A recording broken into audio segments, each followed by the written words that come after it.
Because of Cleveland Bridge Builders, my life has been elevated in ways that I would never have been able to anticipate. My son Carter passed away in 2010. Carter was, he was diagnosed at 13 months old. And so I remember thinking at that moment, look, it's all coming together, right? I got this beautiful boy, and in 24 hours, it all started to change.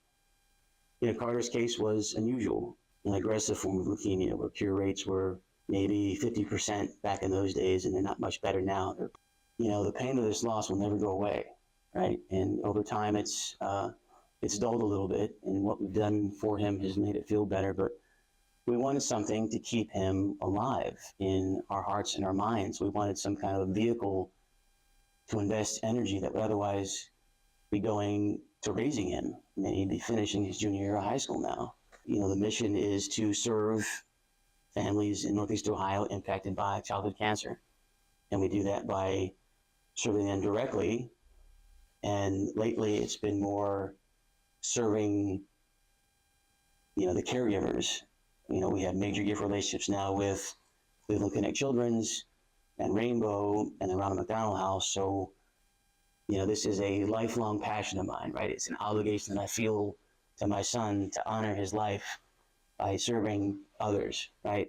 It was kind of a natural thing. I came to this kind of ready-made for my vision stand, right? It didn't take much, but, a few coffees, a few lunches and stuff, you're sort of feeling that the avenue is open. Hey, how would you feel about helping me out with this? And, didn't have to twist any arms. And so our advisory board now is probably 2/3 bridge builders. We outfitted the infusion rooms at Cleveland Connect Children's.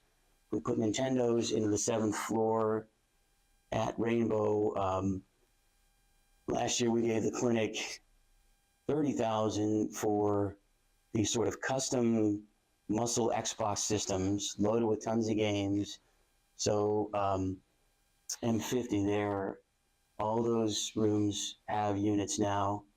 We bought a dog for Rainbow, service facility dog. This lovely fellow called Hopper. We're about to, newsflash here, we're about to make the biggest gift we've ever made to Rainbow. Should be about $50,000. The impact has evolved, right? And again, it's always been about serving the families, right? Quality of life, patient experience. We've been able to do that in bigger and better ways as time has gone on. Much better positioned than we were before any of this started, right? To be, in this room with 50 or so people, all smart and accomplished and energetic and ambitious, to build relationships with them, to collaborate with them, to learn with and from them. It was an incredible experience. Right? It's one I think that has elevated me personally, professionally, and of course with respect to my service interests. So part of the best class ever and had the best lab team ever, right? How's that for an endorsement?